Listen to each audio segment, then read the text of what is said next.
All right, everyone, call this meeting of the Anchorage Assembly to order. Madam Clerk, would you please do a roll call? Mr. Weddleton. Here. Mr. Rivera. Present. Ms. LaFrance. Here. Mr. Dunbar. Here. Mr. Croft. Here. Mr. Peterson. Present. Mr. Constant. Here. Ms. Demboski. Present. Mr. Dyson. Here. I think you might have missed Mr. Trainee, Madam Clerk. She did, but I figure I'm here usually. Mr. Trainee. I'm here, ma'am. Thank you. Chair Dunbar, you have a quorum. Thank you, Madam Clerk. Ms. Hall, would you please lead us in a Pledge of Allegiance? Pledge allegiance to the flag of the United States of America and to the republic for which it stands, one nation, under God, indivisible, with liberty and justice for all. Thank you. All right, we have a special meeting today to fill the interim appointment. Actually, before we do that, Mr. Croft, would you please give me a motion for audience participation? Yeah, I'd move that we add audience participation as item 5 and adjournment as item 6 then. Can I have a second? Second. Seconded by Mr. Trainee. Mr. Peterson, okay. Ask unanimous consent.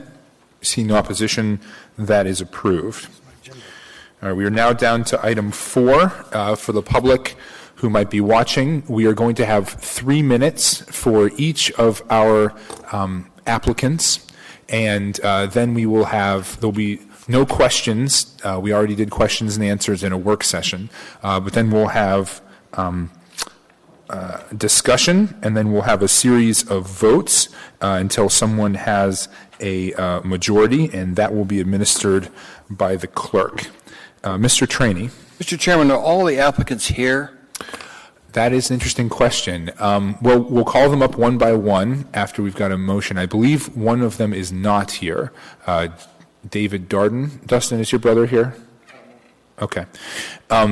So we also did a drawing for the order. So the order has been randomized by the clerk's office. At this time, could I get a motion from Mr. Croft? I move to vote on the applicants for vacant assembly seat 3E. Wonderful. Okay. Second. We have a motion and a second. That's on the floor. We'll start with the personal statements. So let's see. Do we have the? This is the order here, right? So we'll start with you, Mr. Danger, and we'll have 3 minutes to. You have 3 minutes for a personal statement.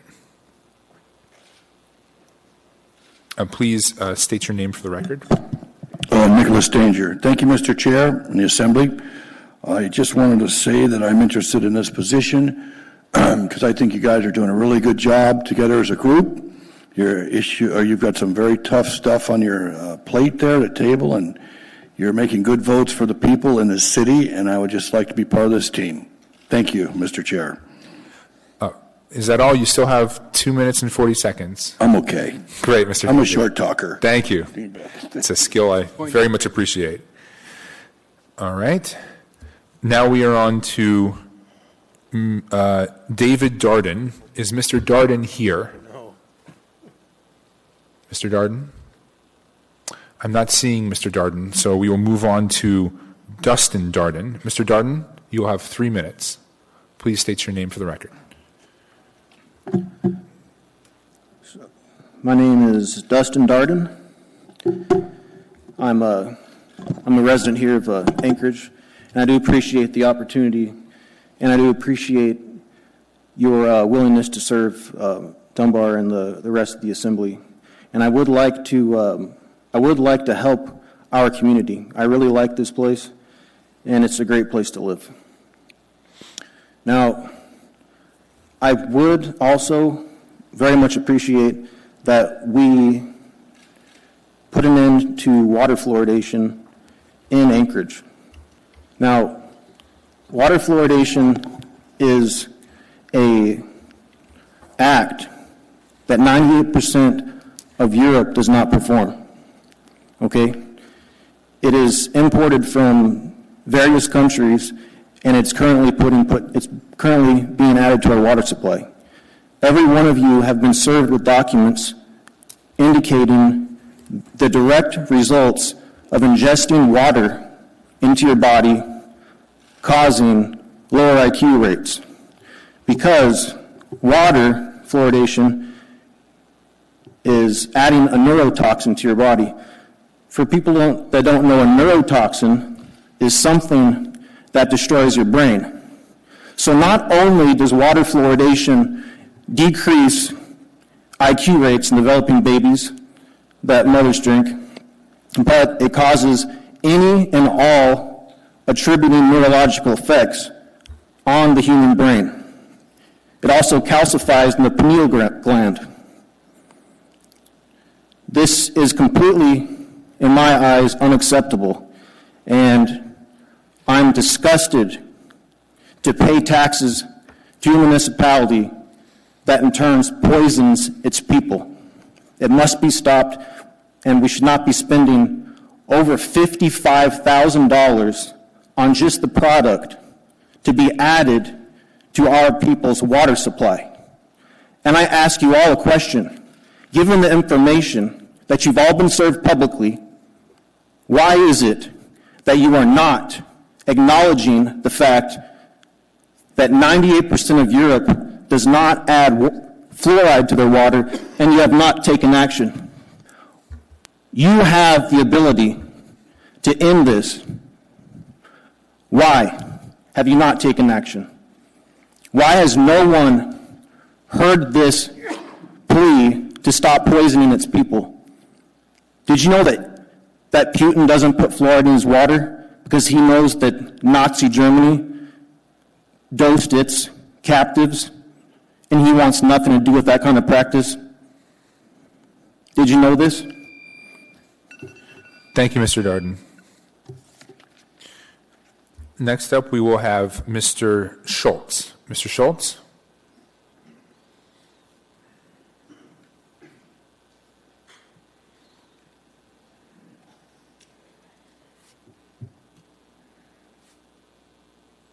Please state your name for the record. Good evening. My name is John Schultz.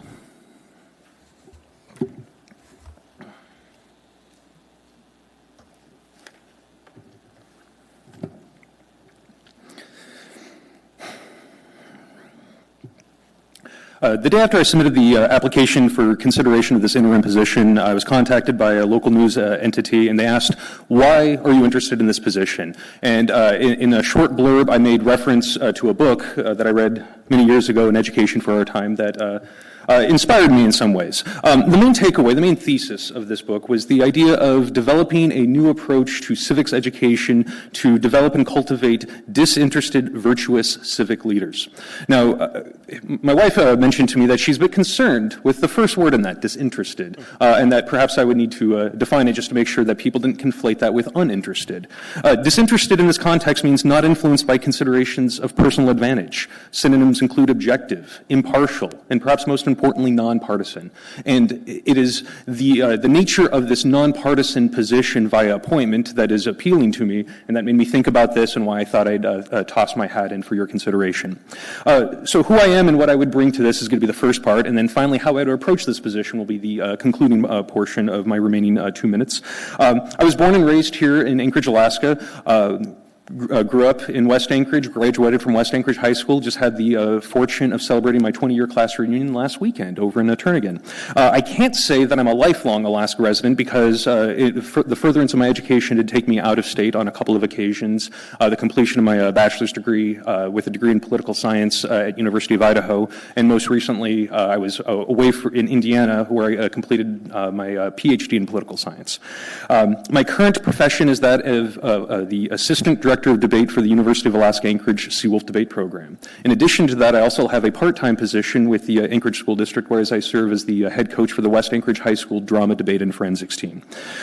Clearly, debate has been a very impactful part of my life. I was an active competitor for both West Anchorage and UAA, and 20 years later, I'm finding that I'm coaching at both West Anchorage and UAA, and I couldn't be any happier. That's a big reason why the interim nature of this position is appealing, is I'm not giving up my day job. I love it too much. And the day job, unfortunately, has has mandatory team practices every Tuesday evening from 5:30 to 8:30 during the school year. However, given the interim nature of this position, I actually have time available to give back to the community that I love, to essentially step up and volunteer for the equivalent of jury duty, which is something that I don't get called on a lot for some reason. I'm not sure what I need to do to maybe see that part of the process a little bit more often. But what I would essentially, the way I would approach this position is like I judge many debate rounds, and that is to be as objective and impartial as possible.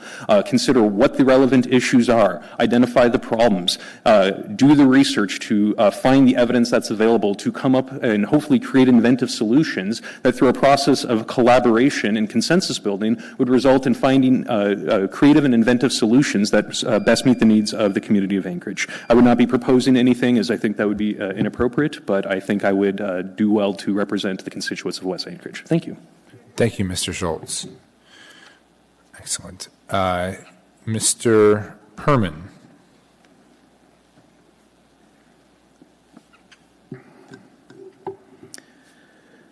Good evening, Chair Dunbar, members of the Assembly. My name is Ira Perman. I would like to start by thanking you for opting to fill the vacant West Anchorage Assembly seat on an interim basis, even though the appointment you make will be only for less than 2 months.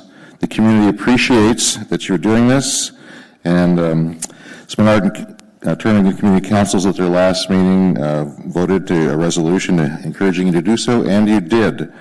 Special thanks from me to Assemblymember Croft for your successful advocacy on behalf of the communities and their wishes. I throw my hat into the ring knowing that I do not want to run again for election to the seat, but knowing that I bring a set of attributes to the appointment seat that, if selected, would serve West Anchorage and the greater community well. First, my wife Virginia and I have lived in West Anchorage since the 70s. My 2 daughters, Esther and Sarah, both graduated West High. Many years ago, I served as president of the North Star Community Council. We've activated Neighborhood Watch in our living room. We're pretty well dug in to West Anchorage. My particular set of experiences that you might find helpful, particularly for the short-term appointment, is from a 6 recent year stint I served as aide to West Anchorage Assemblyman Ernie Hall. It was from 2010 to 2016. I was an active aide, working closely with Assemblymember Hall and in tandem with West Anchorage Assembly Member Tim Steele on projects and issues that are still before the Assembly today. I worked in the team that negotiated with the ACLU, the ordinance that has to deal with cleaning up the camps. Worked for 6 years to come up with a design for the north end of Spenard Road. We're ready for the next phase. Worked in the 2020 Comprehensive Plan and the Title 21 rewrite, drafting the municipality's marijuana regulations, cleaning up abandoned and drug houses across the district, the Campbell Creek Esplanade, and of course the transition to vote by mail. Very successful effort. Congratulations on that. I've worked with heads of departments and staff for most of our departments in the city, but very importantly, something I consider very important to this job is I attended monthly meetings of the Spenard, Turnagain, North Star, Sand Lake, and Taku Campbell Community Councils. That's where I learn and continue to get my information of what the community's deep concerns are. Also, my day job as Executive Director of the Atwood Foundation keeps me current on the community's ever-evolving needs. I know the community. I know how the Assembly and its committees function. I know who to go to get resolution. I could serve Anchorage from July and August without a steep learning curve. I think that's helpful. And to the extent that one might be able to do at least start some work in a couple of issues, I do have a short list that I could work with you with in that time, and I reviewed that in the work session. I'm glad to see so many fellow citizens have expressed an interest in this interim seat. I was afraid that you wouldn't have any other choices but me, and I'm glad to say you have great choices. You have very good choices tonight. And as for myself, I'd be honored to serve you, and I'd give it my all for those 7 weeks. Thank you. Thank you, Mr. Perman. Next up, we have Mr. Tremaine. Please state your name for the record. My name is Will Tremaine. Thank you, Mr. Chairman, members of the Assembly. I think I'd make myself a pretty good candidate here. It's not really about me. I'm not trying to put too much of who I am out there. I just want to help the community. I love West Anchorage. I spend every bit of my time in West Anchorage. I think there's a lot of issues affecting the community, old and new. And I think it's important that we work together to try and get more people to stick around, come in. Some just, off the top of my head, working with the speed limit around Spenard right now. It's a little high. I'm just throwing that one out there. And yeah, that's something I just want to put out there. Anyway, why you should pick me? I feel like I'm open to learn, and I'm not going anywhere for a while. So, thank you. Thank you, Mr. Tremaine.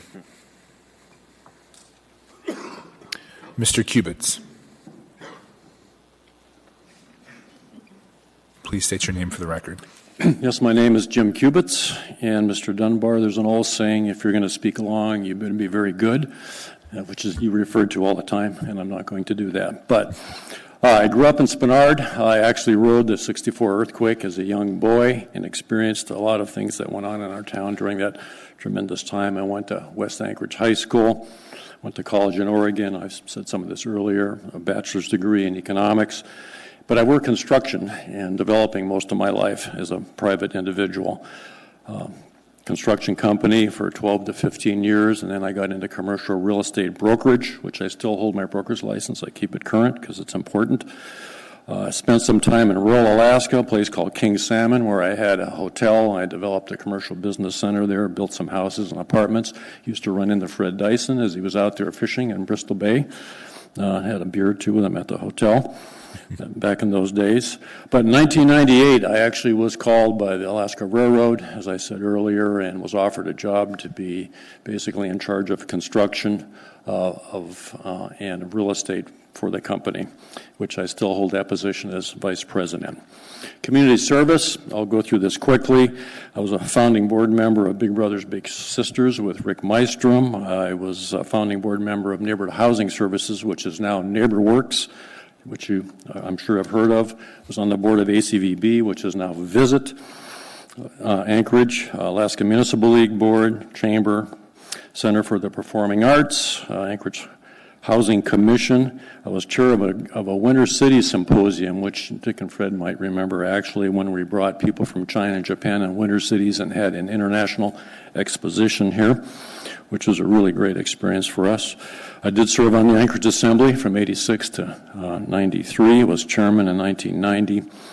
I currently serve as a board member of Anchorage Downtown Partnership. I have a thing of only serving on one board at one time, and that's what I do there. Next month, my wife and I, Susan Heurig, will have been married 30 years. We have 4 kids, 2 boys and 2 girls, who went to West High and are all returning to Anchorage with bachelor's degrees, etc.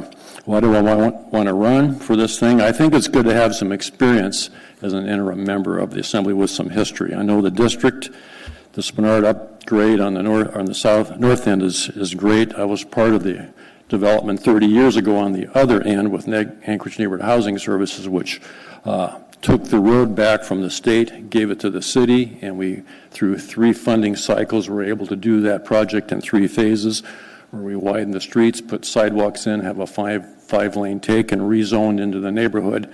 And good infrastructure development really makes for good development. At that end, the Spenard Road is working real well.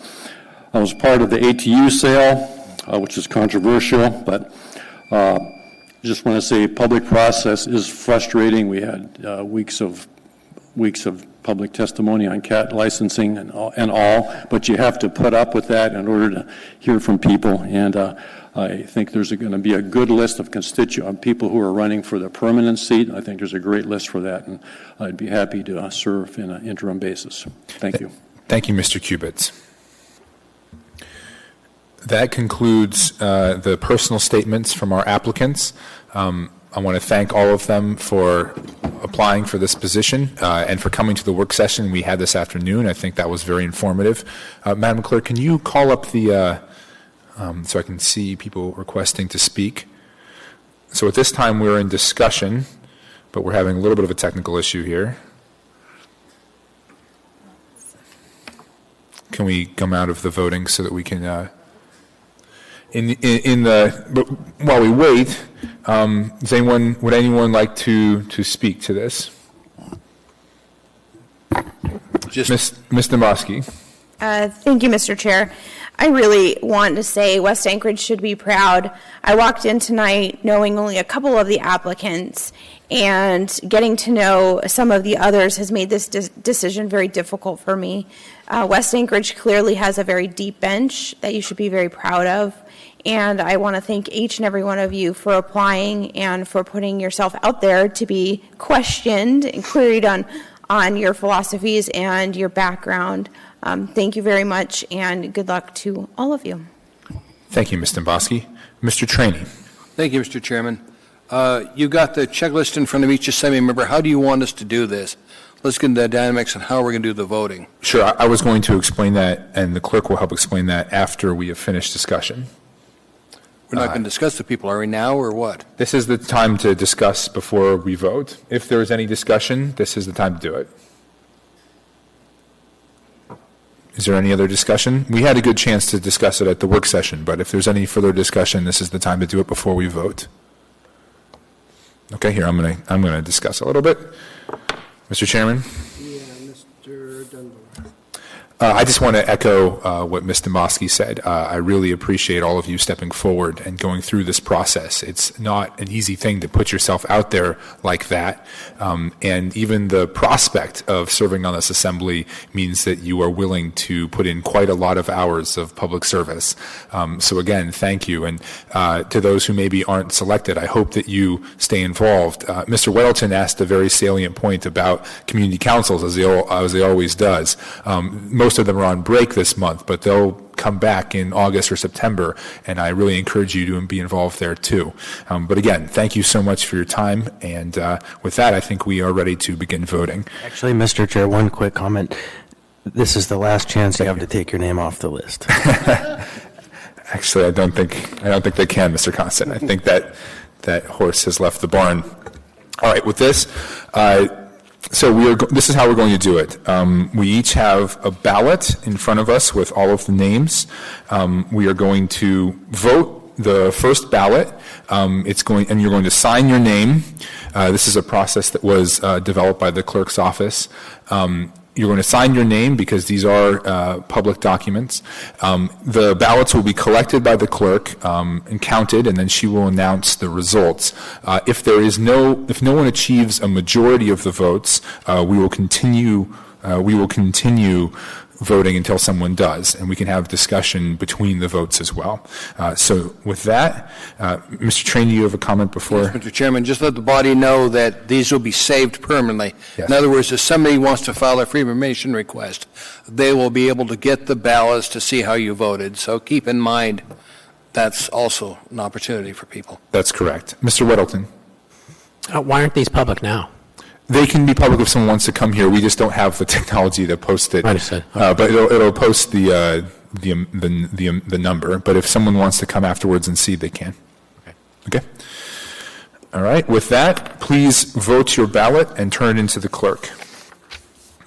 They will come by and get it.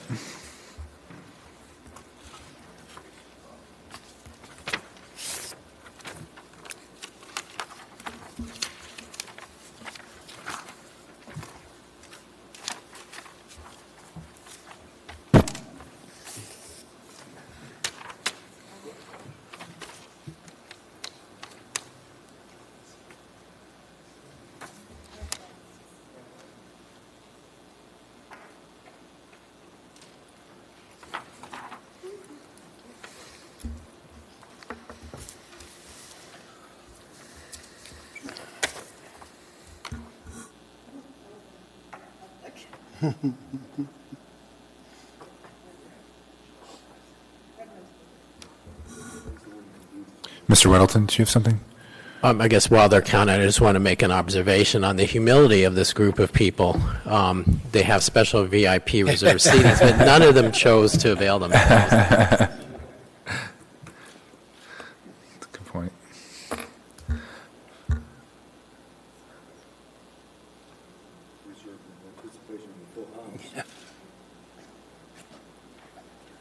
Have fewer people here than we normally do. Dustin's going to take it. Good for you. Good man. His brother got the one from the shop.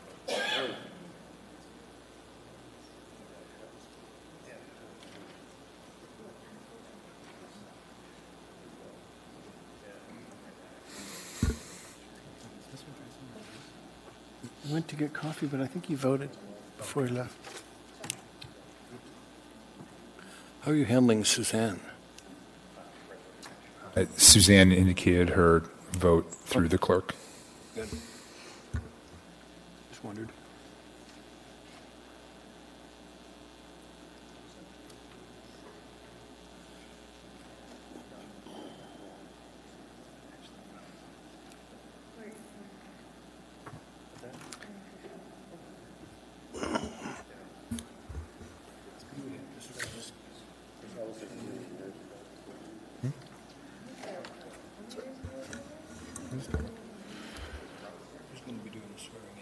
Clerk's office. The oath will be administered by the clerk.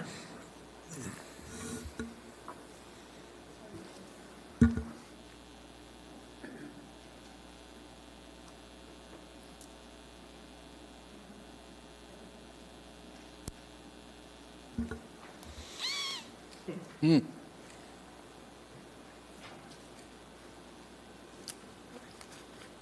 in suspense.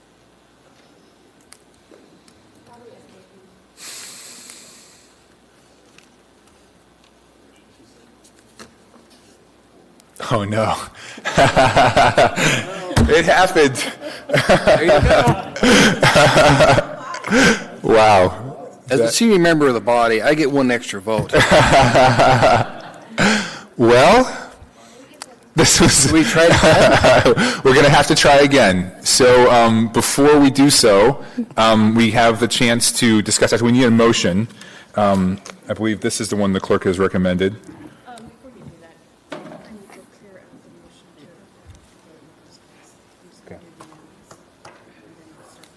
to. It tied. Okay. Mr. Croft, would you make this motion, please? Well, that's the motion to call the previous question, but that stifles debate, and I think we want debate now. I mean, when you call, it ends debate. Is that correct? If you're ready to vote, call the question, but if you're. Well, I'm ready to discuss. Okay, let's So- discuss then. All right, so Ms. Dembowski. Mr. Chair, I'd like to defer to the member from West Anchorage before I make my remarks. Okay, Mr. Croft, do you want to make?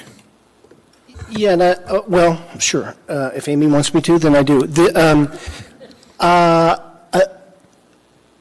thought about speaking before, but the presentation was so good at the work session that I sort of wanted to speak for itself. There's also, to some extent, if I was much smarter, I wouldn't be speaking at all, because you have the opportunity here to please one constituent and piss off 6 of them. But I think we've, while I agree that the candidates, and said so in the work session, the candidates were very impressive and more so even than I expected, I do think we've appropriately narrowed it down. There were some who are running for the open seat and the community councils, as well as I think a majority of this body thought that it'd be better to have somebody who could just devote their time solely to this, not to running. And then there were others who, while very bright and very articulate, hadn't had the experience with this body. And I think the community councils, but I think also this body had the idea that we wanted you to come in and not have to learn the rules or anything, be able to function. And so that both Mr. Perman and Mr. Cubits have those qualities, and I think either would be an excellent representative for these 7 months. The reason I voted for Ira was that I told him I would, and that after running against him, I remember saying, "I don't want to run against you. I want to serve with you," and tried to look for ways that we could do that.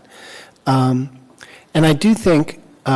While to some extent Mr. Cubits had more in-depth experience, that is, he actually sat at the table and pushed the buttons, to some extent. Ira has more current experience with a variety of the community councils, and it was there at Spenard. I passed out that Spenard, when they voted, an email from the president of the Spenard Community Council, that they had recommend either Peggy Auth or Ira Perman, both who are very active at Spenard as well as other community councils. So it was a very close decision. I think they're both excellent people, as are the others who applied, but that's why I voted for Mr. Perman. Thank you, Mr. Croft. Ms. Domboski. Thank you, Mr. Chair.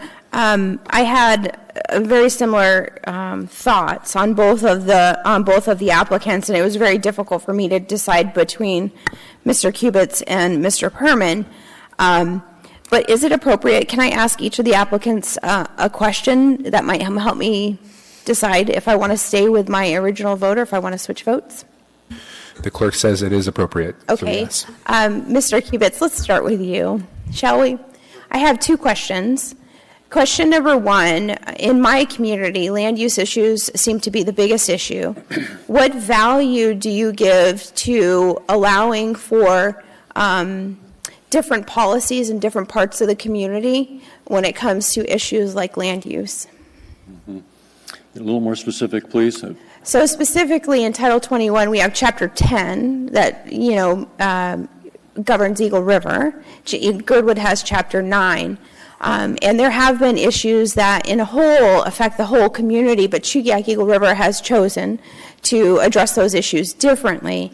And what I'm looking forward to in a new member is a coalition of the willing that will give my community their voice weight. And so if you have a holistic community that we're dealing with, or a holistic issue we're dealing with, but you see this issue is going to impact Chugiak Eagle River, what value are you going to give to my community's concerns? Yeah, well, I think that's a very good question. I think you have to look at the people who are most affected by whatever policy you might have, and this is all conceptual, I know, but it sure seems to me, Eagle River, Chugach area has always been unique. In this town, it was unique for years. Some people remember when they tried to secede from Anchorage. Yeah, Fred remembers that. So I look at that community as maintaining that uniqueness and different lifestyle. It could very well be part of Wasilla or the Mat-Su Borough, as we know, and some of the utilities are, as you know, intermingled. So I would put a lot of weight on the people's desire in that community and how it affects them. Thank you. Versus somewhere else. My second question is regarding the level of tax in the municipality of Anchorage. Do you believe we are taxed too little, just right, or too much? I think we're taxed probably just right. The problem is we have some problems in front of us that I think are insurmountable without a new source of income. No idea where that income needs to. I'm talking about the homeless. I'm talking about some of these social problems that we have that there isn't an easy solution. There's a long-term, possibly generational solution to it, starting with the schools, that sort of thing. So if we want to take those on, we may have to tax ourselves more or someone else more, whether it be visitors or businesses, et cetera. Am I willing to promote that right now? I think we're taxed fine. The tax cap went in for a reason, and it stayed. But we have, as a community, if we're going to tackle some of these long-term problems, we may have to look at additional funding if we want to keep the services we have now. And, of course, people want as much efficiency out of government as possible. They want to feel that there's value to their dollars as they send them in. So absolutely. I hope that answers that. Thank you very much. Mr. Perman, I have the same two questions for you.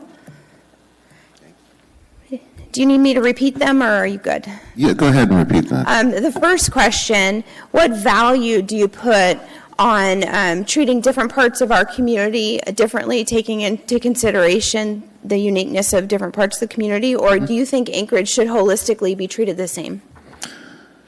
Well, one thing I've learned from having 5 different community councils to go to each month is that they all have their own different unique interests. For example, Turnagain, very focused on the airport and a few other items. North Star and Spenard, very focused in on land use issues that have to do with the regulation of package stores, for example. Because of those interests of those communities. I think that's very important. In terms of zoning, I mentioned I was the head of the Rabbit Creek Community Council many years ago, and we had an issue of no way to zone steep properties, and we came up with the R10 zoning, which is a very variable kind of a thing, and that really applied to that area. I presume it applies in some ways to Eagle River and Chugiak as well, but those were developed by those communities to suit their specific needs and interests. Sure. And so specific to Chugiak Eagle River, if there were an issue to come before us and you had the opportunity to join my community and maybe deviating from a policy of the municipality or one-size-fits-all solution, would you be open to supporting the Chugiak Eagle River community in protecting our uniqueness? Yes, I mean, one size usually does not fit all. Okay. I just have to throw the Chugiak Eagle River questions in. Okay. And then my last question, do you think we are taxed too little, just right, or too much? We have had a tax, or say a revenue cap in this community for a very long time that goes back to when Don Smith was on this assembly. And it has served the community very well. It's kept us frugal. It's kept us getting good value for our dollars. In the year 2000, I was part of that statewide campaign. You recall Proposition 4, where it got on the ballot that the property taxes across the state would be capped at 10 mil. Now, a lot of people initially thought, well, that's great. We're going to take our taxes down from 14, 16 mil here in the town, and they initially liked that. But through education process, we were able to convince the community that, no, that actually was a bad idea. It would really starve our critical community services here, and our tax cap, or revenue cap, has served the community well, and the whole state turned that down by 28 to 72%. That was very good. I'm very pleased with them. As Jim was saying, we have new needs, new things that we haven't had to deal with before that do cost. How we're going to deal with homeless, how we're going to deal with the opiate addictions, all those things, they are an additional burden. How we're going to, fix downtown, how we're going to fix the sewer systems that are, we're told are not lasting as long as we'd like them to.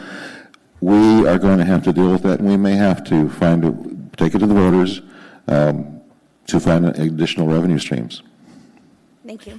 Thank you, Ms. Demboski. Thank you, Mr. Perman. Mr. Weddleton. Well, thanks. I think thought the statements at the work session were very good and learned a lot there. And I between these two, I met with Jim casually over the years and don't know him very well, but his reputation is stellar. It's very good. Most of my experiences with Ira, and one thing I did learn today is his involvement with the Rabbit Creek Community Council, so it doesn't hurt to have another assembly member who knows the Hillside or South Anchorage issues, so that's another plus. But most of my work with Ira was in regards to the Spenard Road project, and I was for almost 20 years involved with that project, from just learning about it and then thinking we need to do something, what should we do, and learning what we should do, and then advocating for essentially what we've ended up with. And over those decades, I was on 5 different committees, and all 5 of those ended up the same place, and nothing would get done. The first 4. The 5th one, Ernie Hall and mostly Ira were involved with, working on that process, working with the people. There were people who were just dead set against it for no good reason, and there were people just dead set for it for no good reason, just 'cause. And I watched Ira very patiently work with these people, get to the core of what their issues were. Rooms full of people who saw things very, very differently. We came together and said, well, what do we agree on? And we made a common core list of values for that road. What are we looking for? And based on that, as a kind of the foundation, we moved forward and came up with a project that has worked very well. And I think this project was done well because of Ira's work. I did a remarkable work. So much so that one of the main opponents to that project wrote to me a couple months ago and says, John, I really like this Bernard Road project. Hell has frozen over. So, but just watching the way Ira worked on this very tough community issue was an education to me. And I think, so it garnered my support. When this seat became open, I sent him a text. And I said, Ira, there's an opportunity for you. So I hope that we switch that to perhaps 6 to 5. I mean, Jim certainly comes in very well regarded as well. So. Thank you, Mr. Weddleton. Mr. Trainee. Thank you, Mr. Chairman. When I came on the body in 91, Mr. Cubits was sitting here on this body, was chairman during that time period. I'm looking for somebody that's actually pushed the button. It's one thing to be an aide, and I appreciate Ira's work. It's another thing to be here and actually push the button and make decisions that affect this town. You can't run away from them. Those decisions are on the board, and that's what the people are going to talk to you about. Jim has experience of people stopping him in stores when he's mowing his yard and saying, I don't like what you did, and tell me why you did it. And we've got issues coming in front of us. For example, we've got a plastic bag ordinance that I'm working on, that whoever's on this body is going to have to deal with that. And I want to know that they have the guts to push the button and make the hard decision. And I appreciate what Jim did when I came on the assembly, because I was kind of a young person, didn't know exactly what I wanted to do on the body. Now, been here a while. Thank you, Mr. Chairman. Thank you, Mr. Trainee. Mr. Constant. Thank you. So we do have two good choices before us, and it's obvious that the body is split because they're very quality candidates. And I'm going to speak in support of Mr. Perman and ask at least one person to come our way. And I'm going to start with a little ancient history. As I mentioned, Ira was my boss at the Humanities Forum many years ago. And I had worked in the social services field providing substance abuse treatment and developing social services in the state at the time. And when I met him, he offered me a broader perspective on Alaska. The Humanities Forum is an amazing organization. But the thing that I took away the most from working with Ira at that time was on two really specific issues. I witnessed Mr. Perman organize and create a grassroots initiative that transformed the way we educate our kids. And half of the budget of our city is focused on children, and though we're not dealing with the budget at this time or schools, I think that this experience is telling. He organized a statewide, very broad coalition that advocated successfully to change first the way we teach history in Alaska. And in fact, at the high schools now, it's a requirement that every kid learn the story of Alaska. And that's credited directly to Mr. Perman. And then the second major initiative that I got to be part of but really watched Ira shine was in the creation of an effort to provide free, available pre-K to children in Alaska who needed that because they weren't getting that education. My takeaway from that wasn't specifically to the issues, but the methods. And so this might hurt him in saying that pretty much everything I learned about organizing communities up here, I learned from Mr. Perman. He's very effective. Now coming to the modern day, Ira has been working hard on the specific challenges that we are all facing today. He has specific knowledge of the specific problems that we're facing, the alcohol issues, the zoning issues, the homeless in the encampment issues. He and I have been walking through homeless camps. He also is knowledgeable specifically of the community councils and their leadership today, which is, probably one of the most important elements of jumping in and doing the work right away. And then finally has the support of the member from West Anchorage. He's going to have to work with it. And so for all of these reasons, I would urge at least one of you to come over to the other side. Thank you. Thank you, Mr. Constant. Mr. Dyson. Yeah, thank you. So I served on this body with Mr. Cubits, and I've learned to appreciate him. I was around watching Mr. Perlman make an impact on this city, and Mr. Cubits has a lot of experience in business, and with his position at the railroad, steering that organization through lots of issues, particularly the land management issues.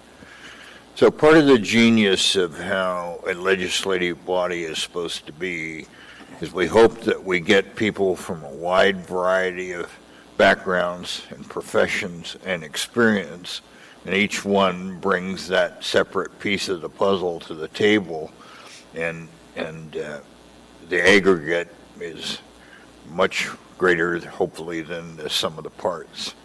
And we are short on business people. Mr. Wellston is the closest we've got, and all of us have seen what that experience means and brings, and the economy is really important.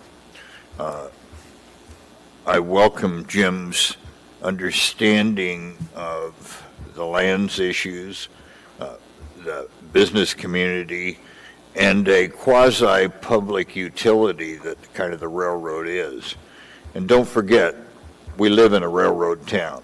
This town was here because you could land barges at high water in Ship Creek and so on. And it, aside from being a transportation hub and now banking and several other medical centers, Anchorage gives nothing. It is just a very convenient spot for all those things to be centrally located because of transportation. So I'm going to support Jim because we need that kind of experience and expertise. I'm looking forward to those conversations. And then, like Mr. Trainee, I've seen Jim in action. And eminently fair and good with people. And we need that kind of perspective. And I think either of them will be excellent. Mr. Perlman actually supplies something that I have a total deficit on, and that's the arts and the people services and the vision of those. We were here with Project 80s stuff and the Tony Knowles Trail and all at the Performing Arts Center, and I couldn't see why we should take money from valuable other things that needed to be done to build those things that I couldn't see would be helpful. And now they're the jewels, the crown jewels of the city, and wiser people than I saw those things. And so either of these guys would be great, but for this particular situation at this time, I would encourage support of Mr. Cubits. Thank you, Mr. Dyson. Mr. Peterson. Thank you, Mr. Chairman, and I'm not advocating for either gentleman. I just wanted to point out the importance of having 11 members because you can see we've actually had a couple 5-5 tie votes in the last month here, and so I think it's important that's why they put an odd number on this body, I would imagine. Thank you, Mr. Chairman. Thank you, Mr. Peterson. All right, with that, could we get a motion? I move we call the previous question and vote on the applications for vacancy. Can I get a second? Okay. With that, let's vote your second ballot. Three more chances. There we go.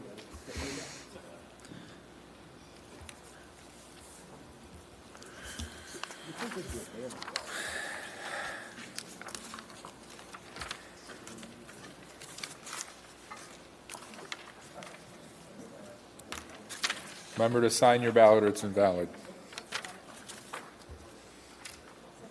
I see some ID. I could see that.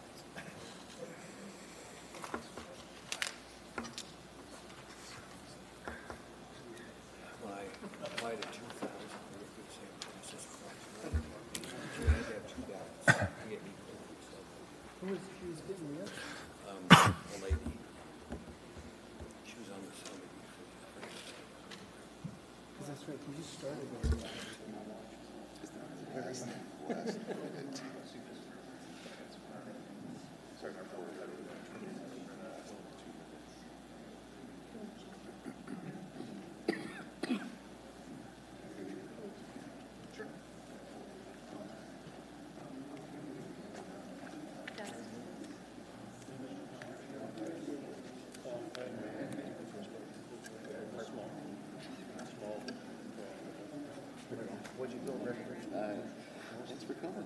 Yeah, absolutely. I'm excited for it.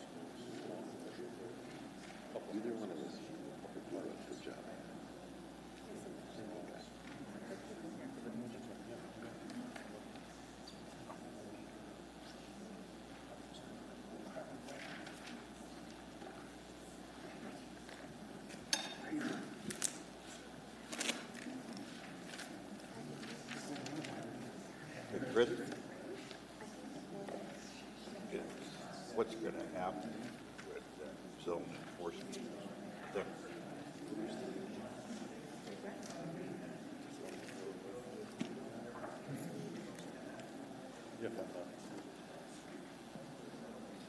Do you have any indication that this? Hey, Chris, you got any indication the administration gives a representative? Good.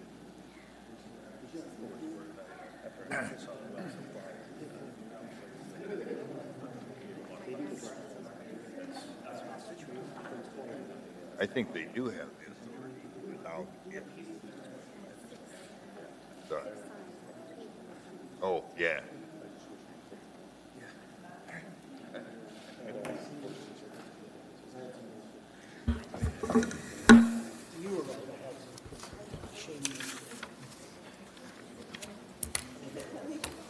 No way.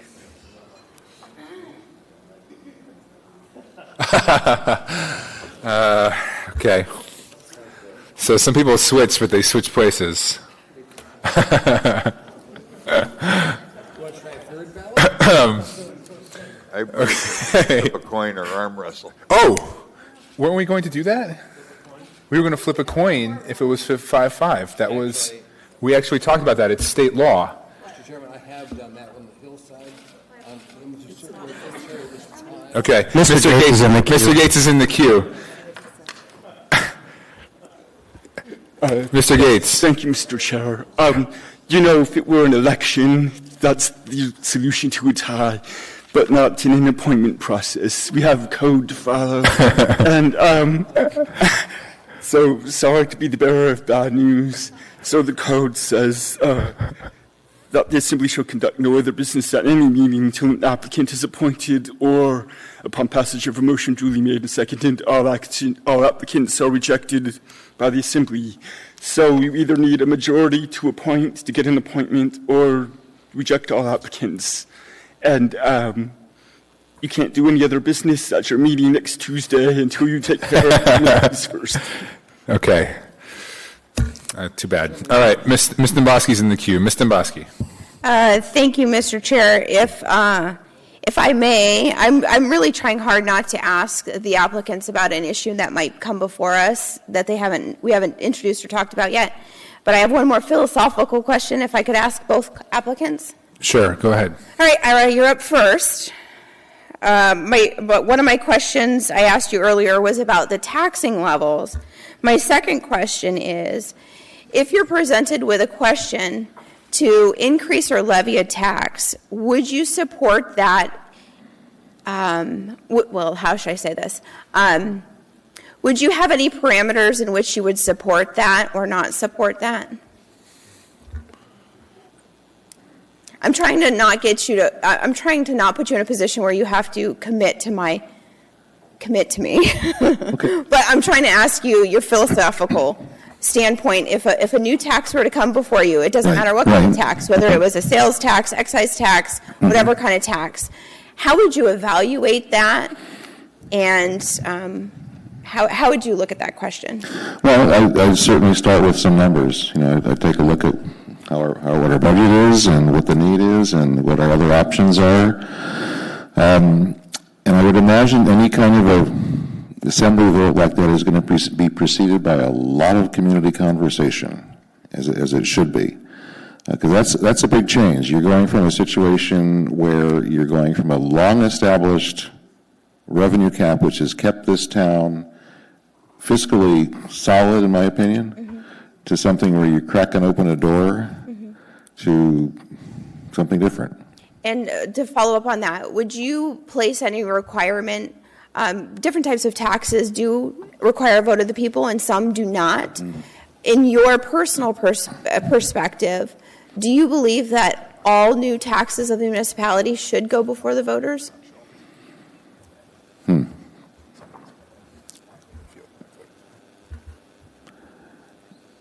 I would think anything that falls outside of that tax revenue generating cap should be. Thank you. Yeah. Mr. Cubits, you can see what my bend is, clearly.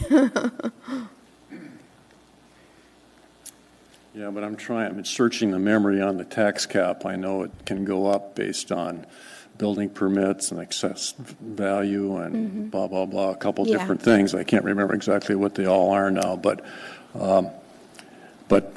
philosophically, I think taxes, should, except for maybe small taxes, should go to the voters because it has to be a community decision if you're going to take on a major problem. And I referred earlier to like homelessness or any of these things that are probably generational solutions that are required. Sure. And of course, if we travel the world, you go to different cities. I mean, the taxes in some of these cities, San Francisco, New York, Denver, are just amazing when you look at your hotel bill when you leave. How many things you just paid for? The new stadium, you just paid for light rail, you just paid for, all this, and we're not there yet. The problem is we probably should be there on some of the things, but that's a tough way to get there. I really think you need the people involved, and it has to be a community decision. We all have to agree there's a problem first, though. We don't have enough money to solve this major problem. We're going to have to get together and figure out how to do it. So I go back to that issue. People will pay if they feel they have value out of their tax dollar, but they don't, but they won't unless they feel they do. So it's a roundabout way of saying, that people need to be bought into this. And whether we raise the tax cap or rewrite it or find different ways to get people to support a major lift, which would be increase in taxes. Thank you. Thank you, Ms. Dombrowski. Thank you, Mr. Cubits and Mr. Perman. Are there any other comments before we vote again? Any other discussion? Okay. Do we need to call the? I cannot. My Vice Chairman? I called the previous question. Second. Called and seconded. Please vote your ballot.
One thing can be said for sure, Mr. Chair, that these two candidates are well respected.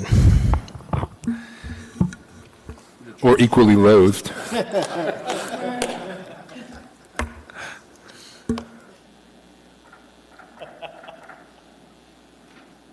Just an observation, you didn't ask everyone the same questions, the remaining candidates. You guys made 2 rounds of questions that didn't include the rest of the candidates.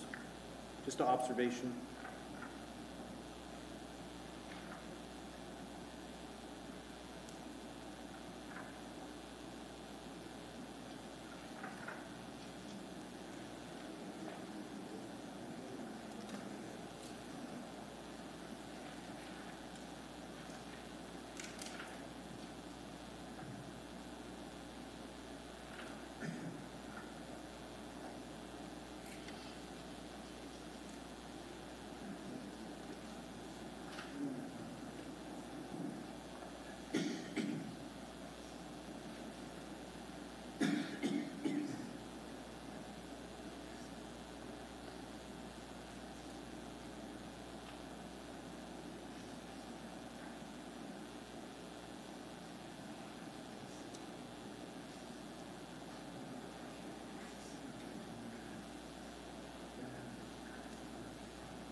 We are a stubborn bunch. Okay. Here, I'm going to give you the gavel, Mr. Croft. Mr. Dunbar. I think we do another vote. One more time. Mr. Cubits. I don't think we need to continue doing this, frankly, and I'd be happy to ask the people who supported me to vote for Ira on this, and I really mean it. I've known Ira a long time. He's a great guy. He'll represent the district well, and I just think it's fine. I don't want to put you guys in this position continually to have to do this, and that's how I'd feel. So I'd like you to have another vote, if you don't mind, and my supporters vote for Ira, one of my best friends. Thank you, Mr. Cubits. Mr. Darden, Unless the prior two elections were a conclusive tie, the observation I made, the last two questions that were made should be presented to all candidates, being that there was no winner. Thank you for your comments. That was a ground rule I set out in the work session, but it's not established in code anywhere that we need to do that. Yes. I would be happy to move to amend the ballot to only include the two candidates that received ballots on the previous. There's no reason. We've already done those votes. So, I appreciate the suggestion, Mr. Constant. We've already done those votes, so I don't think it's necessary. But I am willing to hear from Mr. Gates, who is in the queue. I'm sorry, I pushed to speak before that question came up. What was that question? So the question is, the last two rounds, the questions that were asked were only asked of two of the candidates, not of the others who had not secured votes. Yeah. Under code, were we required to ask questions of all of the other candidates? Were we disqualified, yes or no? That's not the question. Yes, it is. No, it isn't. Then to not have them speak would be foolish on your part. Mr. Gates? I think the code doesn't address that specifically, but you have discretion to question all of them, one of them, none of them. I don't think it matters either way. I pushed to speak, though, because I just wanted to say the code does say that an applicant may withdraw his or her application at any time prior to appointment. If I understood Mr. Cubits, he's just withdrawn his application for appointment. It hasn't occurred yet. So if we do another ballot, his name should be off of ballot number 4. If that's the case, is that what we're actually seeing here? Okay. So I would ask that the clerk amend, everyone strike out your ballots. Ms. Domboski, you're in the queue. Thank you, Mr. Chair. I would just like to address one of the applicants' questions. Frankly, I'm the one who asked the questions of the two applicants, and they were the only two that I was looking to vote for, or I would consider voting for at this point, because I narrowed them down in my mind to the two best applicants. So for me, I think it's appropriate that I had to ask clarifying questions to help me decide who I wanted to cast my ballot for in the next round. That's the reason I asked the questions of those two applicants and only those two applicants. Thank you, Mr. Chair. Thank you, Ms. Domboski. Mr. Trainee. Mr. Chairman, many times in debate, we have a assembly member that wants to address a specific question from an individual. We allow them to do that. Yep. We don't ask everybody else in the audience. And in her case, she wanted to ask those applicants a question to help her make her decision. That being said, I move the previous question, Mr. Chairman. Thank you. I'll just note for the record that the clerk has informed me that we will consider Mr. Cubits' withdrawal in spirit rather than formally withdrawn. So we're not going to amend the ballots, but I recommend that, vote as you so choose. Can we get a second on that motion? Yep. Seconded.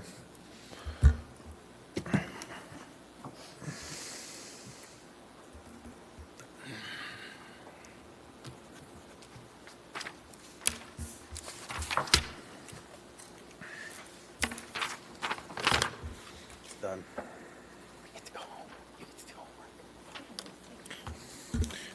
You're in the library. This is a place for homework. Ms. LaFrance.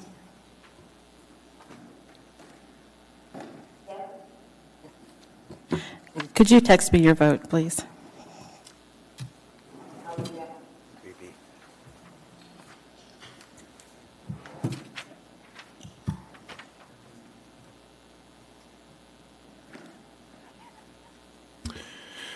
Mr. Constant? When we're done, thank you. Okay.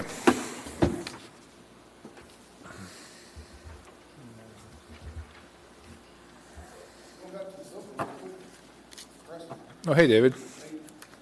Welcome to the meeting. Thank you, sir.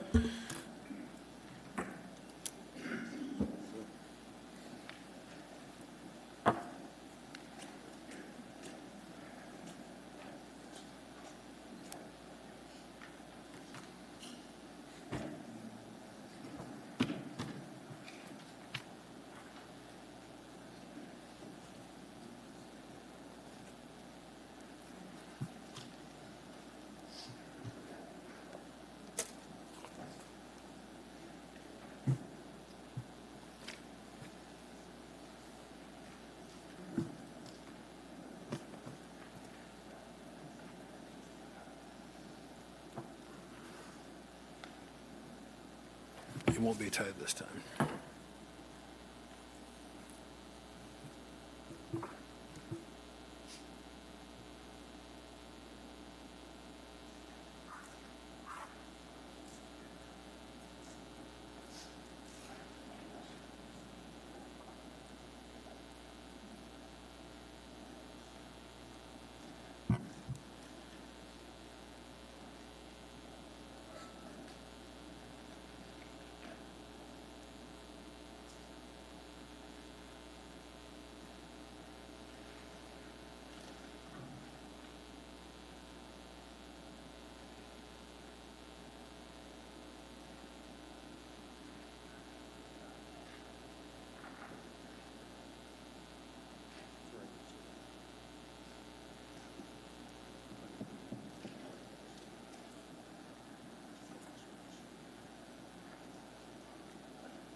Congratulations. Oh, that doesn't look.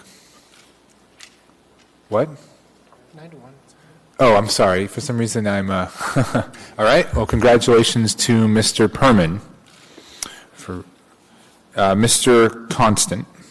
Thank you, and I want to be the first to thank you, Mr. Kubitz, Jim, for stepping back and allowing the process to move forward.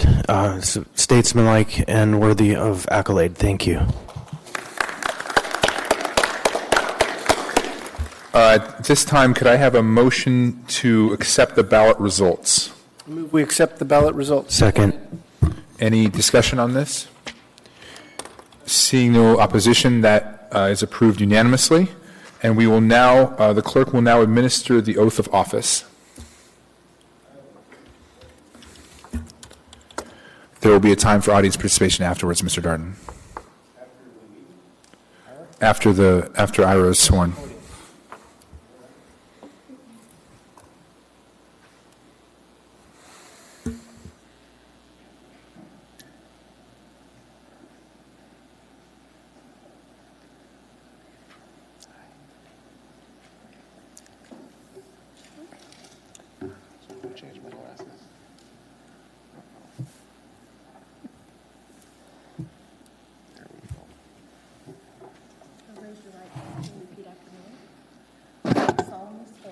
I solemnly swear That I will support and defend that I will support and defend the Constitution of the United States. the Constitution of the United States, The Constitution of the State of Alaska. the Constitution of the State of And Alaska, the Charter of the Municipality of Anchorage. and the Charter of the Municipality of Anchorage, And that I will faithfully perform the duties and that I will faithfully perform the duties of a Anchorage Assembly member to the best of my ability. of Anchorage Assembly member to the best of my abilities.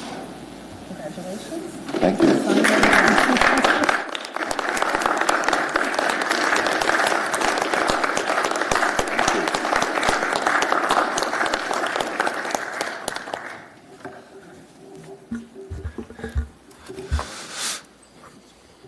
Now come on up, Ira. It's time to get to work. At this time, we have on our agenda for audience participation. Is there anyone who would like to speak?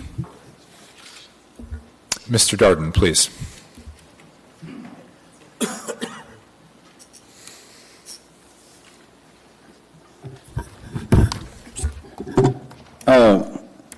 name's David Darden. Last name's Darden, from Anchorage.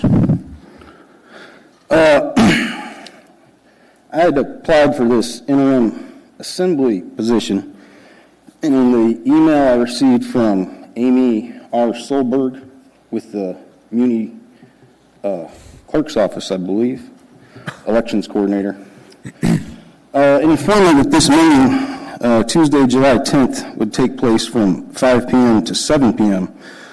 Special Assembly meeting, interim appointment to West Anchorage Assembly Seat 3E. It states that applicants for appointment are requested to attend this special meeting and will be given 3 minutes each to speak to the Assembly before the members vote on the appointment. So it's 6:11 p.m. on July 10th. I was wondering if I was going to be given the opportunity to address the Assembly for my 3 minutes. Well, you are doing so now. We often notice meetings for a certain period, but we take items up and we vote on them. And we took your item up, we had the 3 minutes, and then we voted on it. But right now you are participating as a member of the public. Right. So you already voted, so I obviously will not be given the opportunity to speak to the Assembly before you vote on the appointment, as the email read. Is that correct?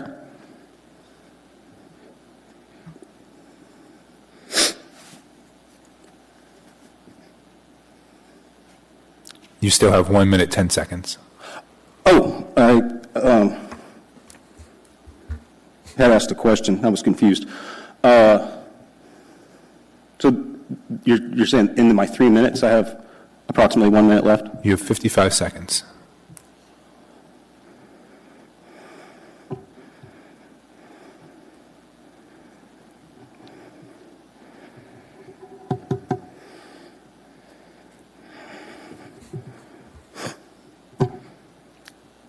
Okay.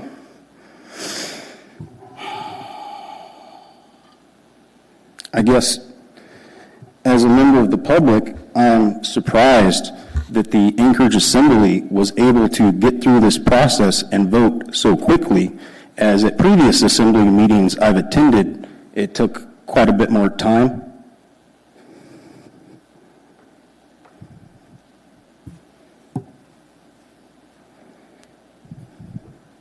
I think that's all I've got. Thank you, Mr. Darden. Are there any questions? Any questions? Yeah, good. Any questions, my colleagues? Oh, I don't see any. Thank you, Mr. Darden. Thank you. Would anyone else from the public like to speak? Yes, sir. Do you want to come down?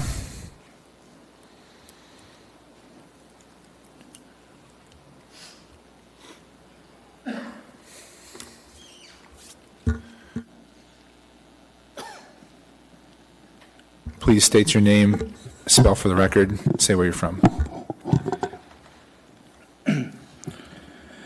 My name is Eugene Carl Haberman. I represent myself.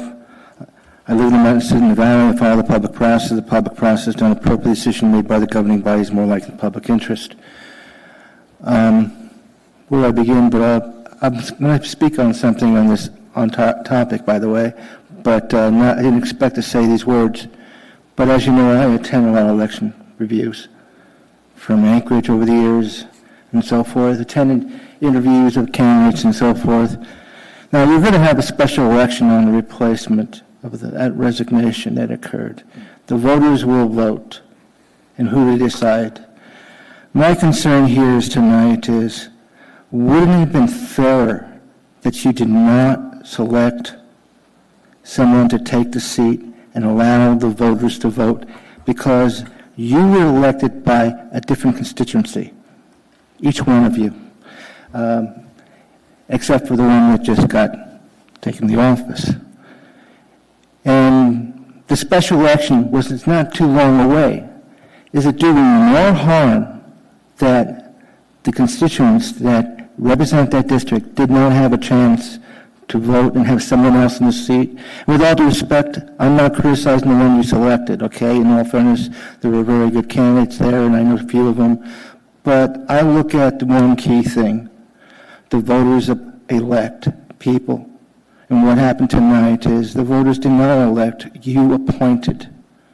And I think it would have been fairer for the voters to have their chance to vote, and then you delay and not do what you did tonight, and a special appointment.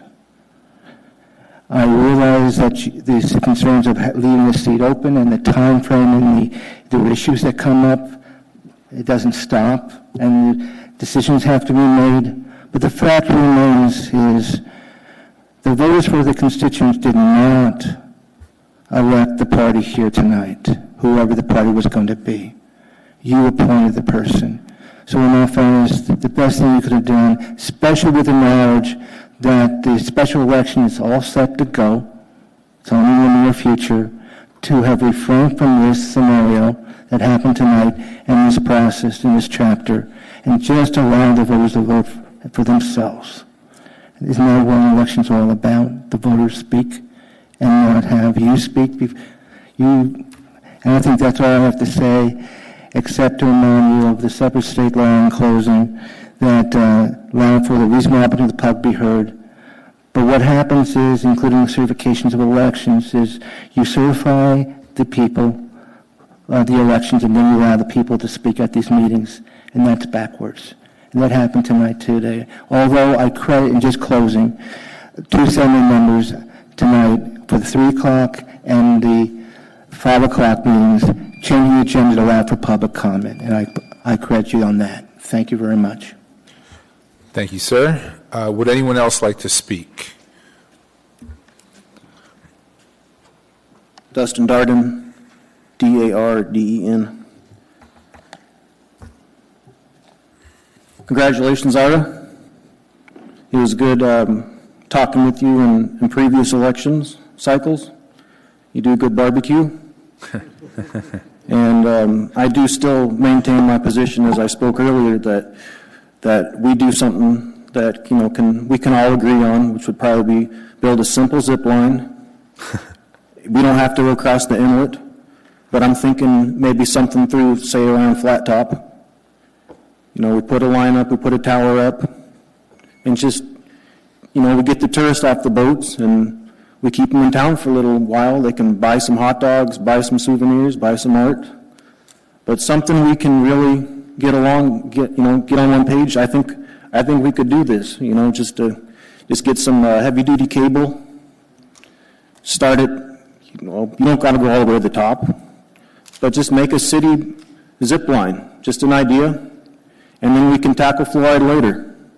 But I really do think we should stop putting fluoride in the water because it's a classified neurotoxin, and the recent studies have shown that mothers that are pregnant, it actually causes damaging effects on the developing brain in a measurable amount to where direct IQ rates are lower in children whose mothers drank the fluoride.